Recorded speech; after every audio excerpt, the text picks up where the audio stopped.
Hello friend, कैसे हैं आप सभी। उम्मीद करता हूं कि अच्छे होंगे। फ्रेंड्स, आज के इस वीडियो में हम लोग बात करेंगे जो आप लोगों ने थंबनेल को देखा होगा।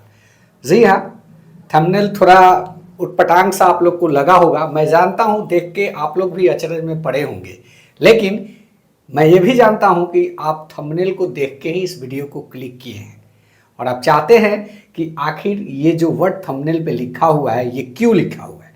जी हाँ, आप सही सुन पा रहे हैं। आज की इस वीडियो में हम लोग वैसे चीज़ों पे डिस्कस करेंगे कि अगर आपका सीटेट थोड़ा बहुत मार्जिन से छूट जा रहा है तो किस प्रकार की रणनीति की आपको आवश्यकता है, वही इस वीडियो का टॉपिक होने वाला है।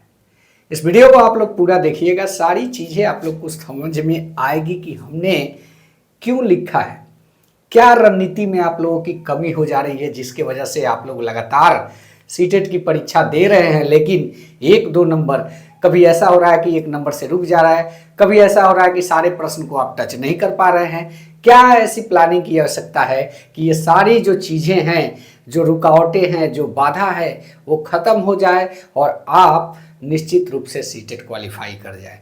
क्योंकि सीटेट एक ऐसा पड़ाव है कि आप अगर शिक्षक बनना चाहते हैं तो बहुत ही ज़रूरी है सीटेट क्वालिफाई होना। तो इस पड़ाव को पार करने के लिए हर संभव प्रयास आप कर रहे हैं, लेकिन आपके पास एक ऐसी स्ट्रैटेजी या रणनीति या प्लानिंग नहीं होने के कारण आप सीटेट चूक जा रहे हैं। इसलिए आप इस वीडियो को पूरा देखिएगा, अंत तक देखिएगा। वीडियो अच्छा लगे चैनल को सब्सक्राइब कीजिएगा। दोस्तों, एक आपसे गुजारिश होगी कि वीडियो अगर अच्छा लगता हो तो लाइक का बटन अवश्य दबाइएगा। चलिए जानते हैं थंबनेल में लिखे हुए चीज़ों का वजह क्या है। यहाँ पे आप देखेंगे कि सीटेट 2025 जो जुलाई में होने जा रहा है, इसके अकॉर्डिंग यह वीडियो है और आपको पता होना चाहिए, क्योंकि आप जब सीटेट दे रहे हैं तो पता है कि 5 पोर्शन से ही 150 प्रश्न आपसे पूछे जाते हैं। जी हाँ, 30 प्रश्न सीडीपी के, 30 प्रश्न जो है विज्ञान और शिक्षण शास्त्र के होते हैं, पर्यावरण और शिक्षण शास्त्र, मैथ के होते हैं, उसके शिक्षण शास्त्र होते हैं, हिंदी के होते हैं और हिंदी के शिक्षण शास्त्र होते हैं, और पेपर 2 आपका जो इंग्लिश भी हो सकता है, जो संस्कृत भी हो सकता है, या फिर आपका हिंदी भी हो सकता है, बंगाली भी हो सकता है, एक्सेट्रा एक्सेट्रा, बहुत सारी पेपर 2 के लैंग्वेज होते हैं। तो अब यहाँ डिस्कस करेंगे कि इसमें कितना का ज़रूरत आपको है कि आप सीटेट क्वालिफाई कर जाए।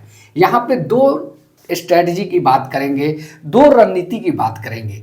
अगर आप 3 पोर्शन यानी कि 3 विषय, जैसे शिक्षण शास्त्र जो है, बाल मनोविज्ञान शिक्षण शास्त्र, और यहाँ पे पर्यावरण शिक्षण शास्त्र, और यहाँ पे हिंदी शिक्षण शास्त्र, ये ऐसे पेपर हैं कि इसमें आप अच्छे नंबर ला सकते हैं। यानी आप मतलब कहें तो 22+ नंबर इसमें इंक्रीज कर सकते हैं, ला सकते हैं। थोड़े से मेहनत की जरूरत होगी। मैं ऐसा इसलिए कह रहा हूं कि सीडीपी में आपको मात्र 21 अध्याय ही पढ़ना होता है, मात्र 21 अध्याय, जिसका नाम होता है कि शिक्षा, मनोविज्ञान, वंशानुगत और वातावरण, और होता है शैशव अवस्था के विकास, बाल्यावस्था के विकास, किशोरावस्था के विकास, और क्या होता है आपका संवेगात्मक विकास, नैतिक विकास, संज्ञानात्मक विकास, बुद्धि का मापन और बुद्धि का विकास, और व्यक्तित्व का मापन, व्यक्तित्व का विकास, और जो होता है अधिगम एक चैप्टर होता है। ये सारे चैप्टर टोटली मिला के 21 चैप्टर आपको होते हैं, जो कि आप अच्छे से पढ़ सकते हैं। मैंने आपको पिछले वीडियो में बताया था कि आपकी 40 दिन की तैयारी जो है आपको सीटेट पास करा सकती है। ऐसा इसलिए ही कहा था कि सीडीपी के आप 21 चैप्टर को एक एक दिन अगर पढ़ते हैं तो 21 चैप्टर आपका 21वें दिन खत्म हो जाएगा। वो कितने दिन की पढ़ाई है? आपको एक चैप्टर में कम से कम आधा घंटा लगेगा पढ़ने में, और उसको अगर किसी भी प्रकार से आप नोट बनाते हैं, हाईलाइटेड वर्ड जो है आपको लगता है कि परीक्षा उपयोगी है, अगर उसको लिखते हैं तो आधा घंटा पढ़ने में और आधा घंटा लिखने में 1 घंटा मात्र आपको देना होगा। सीडीपी के लिए 21 दिन सीडीपी क्लियर। तो यहाँ से आप नंबर 25+ गेन कर सकते हैं। अगर आप थोड़ी बहुत 1 घंटा की पढ़ाई चाहते हैं सीडीपी का, तो 1 घंटा में आपका 21 दिन में वो जो है 25 नंबर का काम आप कर सकते हैं। थोड़ा सा एफर्ट लगाने की जरूरत आपको होगी। यहाँ पे बात करें ईवीएस और इसके शिक्षण शास्त्र की, तो इसमें भी आपको 15 नंबर जो है पर्यावरण के देखने को मिलेंगे और 15 नंबर जो है शिक्षण शास्त्र के। अगर पर्यावरण के शिक्षण शास्त्र को आप पढ़ेंगे तो बिल्कुल आप सिमिलैरिटी पाएंगे किससे, बाल मनोविज्ञान के शिक्षण शास्त्र से। तो कहीं ना कहीं आप अगर चाहेंगे तो ये 15 नंबर में आप जो है 13 नंबर आराम से कर पाएंगे। सेम प्रोसेस है उसको भी पढ़ने का। इसमें चैप्टर्स कम होते हैं, 21 नहीं होते हैं, 15-16 ही होते हैं। तो यहाँ से आप 13 नंबर ला सकते हैं। अगर आपका विज्ञान सही है तो इसमें भी आप 12 नंबर आराम से ला सकते हैं। यानी कि दोनों को अगर आप जोड़ देंगे तो 25 नंबर यहाँ से भी आप गेन कर सकते हैं। हिंदी की जहाँ तक बात करें, हम हिंदी का इसलिए कह रहे हैं कि हिंदी पे आप फोकस कीजिएगा तो 20+ इसमें भी कर सकते हैं। जिसका रीजन है कि शिक्षण शास्त्र के 15 नंबर होते हैं और गद्यांश और पद्यांश 15 नंबर के होते हैं। तो कहीं ना कहीं ग्रामर, गद्यांश, पद्यांश ये आप शुरू से पढ़ते आ रहे हैं। कहे तो क्लास 5 से लेकर 12 तक या फिर अभी तक जितनी भी पढ़ाई की है, अगर हिंदी आपका सब्जेक्ट है तो सब में आपको ये पढ़ना है। तो स्वाभाविक सी बात है कि 15 नंबर का काम आप यहाँ से भी इजी वे में कर लेंगे। गद्यांश और पद्यांश को हल कैसे करना है, इस पर एक हम अलग से सेपरेट वीडियो बनाएंगे। आपको पता चल जाएगा कि उसको हल करना कितना आसान है। तो कहीं ना कहीं इसमें भी अगर आप ध्यान देंगे तो 10 नंबर मानते हैं इसके शिक्षण शास्त्र के और 10 नंबर गद्यांश पद्यांश के भी मानते हैं, तो 20 नंबर यहाँ से आप इंक्रीज कर पाएंगे।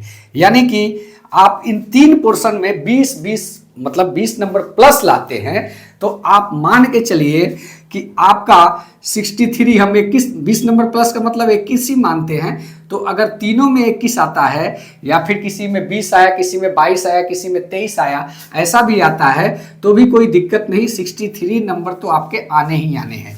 अगर इसमें 63 आता है तो आपके मैथ में थोड़ा कम भी आ जाए, पेपर 2 में थोड़ा कम भी आ जाए, मान के चलते हैं कि 30 प्रश्न में अगर 15 ही नंबर आता है आपका मैथ में और पेपर 2 में भी 15 नंबर आता है, फिर भी आप जो 63 प्लस 30, 15-15-30, तो यहाँ पे आप देखेंगे कि 93 नंबर आप एग्जैक्ट ला पाएंगे, यानी कि क्वालिफाई। तो ये कोई एक ऐसा फॉर्मेट है कि आप चंद दिनों की पढ़ाई में ही पास कर सकते हैं। दूसरा कुछ तो उसमें पढ़ना है नहीं, पढ़ना है, सिलेबस तैयार है। उसके लिए आप दो बुक आराम से ले लीजिए। अगर आपको मिलता है तो अरिहंत का बुक हम बार बार कह रहे हैं, ये ले लीजिए, इसका प्रैक्टिस कीजिए। ये बहुत अच्छा बुक है। पार्ट वाइज उसको अलग कर दीजिएगा, ये ध्यान रखिएगा पढ़ने टाइम, क्योंकि लोग पार्ट वाइज नहीं करते इसलिए कि खरीदते टाइम उनको थोड़ा महंगा लगता है। उसको फाड़ के अलग अलग करने में थोड़ा दर्द होता है दिल को, फाड़ते नहीं है, लेकिन आपको आपके दिल के दर्द को देना ही होगा। फाड़ के अलग अलग सब्जेक्ट के उसको 5 जगह कर लीजिए, कर लेंगे, पढ़ने में आसानी होगी। आपको दिखेगा भी कि कौन सा विषय हम पढ़ रहे हैं। पहले ये बहुत ज़रूरी है कि आप जो पढ़ रहे हैं वो क्या पढ़ रहे हैं, किस विषय को पढ़ रहे हैं। ये अगर आप जानते हैं तो स्वाभाविक है कि क्वेश्चन पकड़ने लगेंगे। तो इसको पहले तय कीजिए, आप उसको पार्ट वाइज कर दीजिए, हमारी मानिए, करिएगा, सहूलियत होगा आपको। बाद में हमारी बात याद आएगी कि आपने सही कहा था। इसलिए कह रहे हैं पार्ट वाइज करके पढ़ा कीजिए, बिल्कुल आसान लगेगा। और उसके बाद आप सेट मारेंगे तो आपकी इम्प्रूवमेंट आप खुद देख पाएंगे कि कितनी इम्प्रूवमेंट हमारे में हुई है।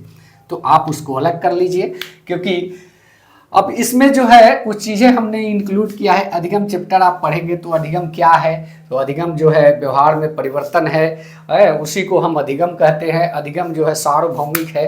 अधिगम संपूर्ण रूप से सीखना क्या है, पूरी तरीके से आपके एटमॉस्फेयर में, वातावरण में, विद्यालय में, समाज में, घर में, परिवार में, सभी जगह आप जो है सीखते हैं। लगातार यह प्रक्रिया चलने वाली प्रक्रिया है, जीवन प्रयत्न चलने वाली प्रक्रिया है, लगभग अस्थायी प्रवृत्ति का परिवर्तन प्रक्रिया है। पूरी तरीके से अस्थायी इसलिए नहीं कहते कि कुछ चीज़ें, मान के चलिए बच्चा विद्यालय जाता है, क सीखता है, लेकिन आगे चल के सिर्फ क ही अस्थायी होता है। उसके पीछे का जो कारण होता है कि क किस प्रकार से उसने सीखा, ये भूल जाता है।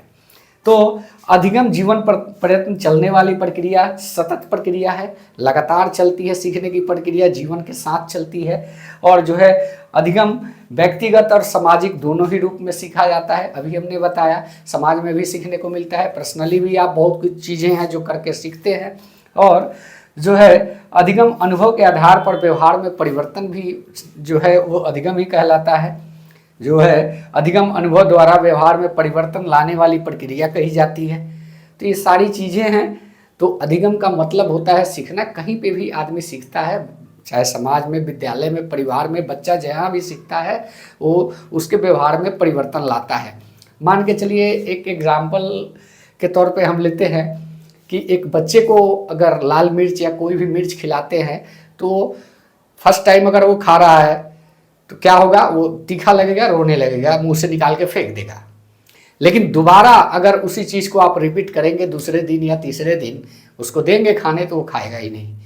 इसका मतलब यही होता है कि बच्चा ने जो है सीखा कि हाँ ये चीज़ खाने से हमको तीखा लगता है, रोने लगते हैं हमको कठिनाई महसूस होती है। तो एक बात बच्चा वहाँ पर सीखता है। यही है व्यवहार में परिवर्तन। बच्चे के जो पहले की व्यवहार थी उसमें परिवर्तन आया, उसने सीखा कि मिर्ची खाने से तीखा लगेगा। तो यही सब चीज़ है, छोटी छोटी चीज़ें हैं जिसको आप समझ के पढ़ेंगे तो अच्छा लगेगा और मज़ा भी आएगा। ऐसा सब्जेक्ट है कि पढ़ने में बहुत मज़ा आता है। अगर आप ट्रैक पकड़ेंगे तो इस पर हम सारी वीडियो आपको आसान शब्दों में अवेलेबल करा देंगे। आपको लगेगा कि वाह कमाल हो गया। तो कहीं ना कहीं आपको जो स्ट्रेटेजी हमने बताया उस पर ध्यान दीजिए। ये आपके काम की चीज़ है। 150 में आपका जो है 90 प्लस कहीं नहीं जाएगा। इस स्ट्रेटेजी से आप अगर पढ़ते हैं तो मात्र 40 डेज आपको पढ़ना होगा। ये ज़रूरी है। उम्मीद करता हूं कि यह वीडियो अच्छा लगा होगा। अगर अच्छा लगा है चैनल को सब्सक्राइब करें। धन्यवाद। जय हिंद। वंदे मातरम।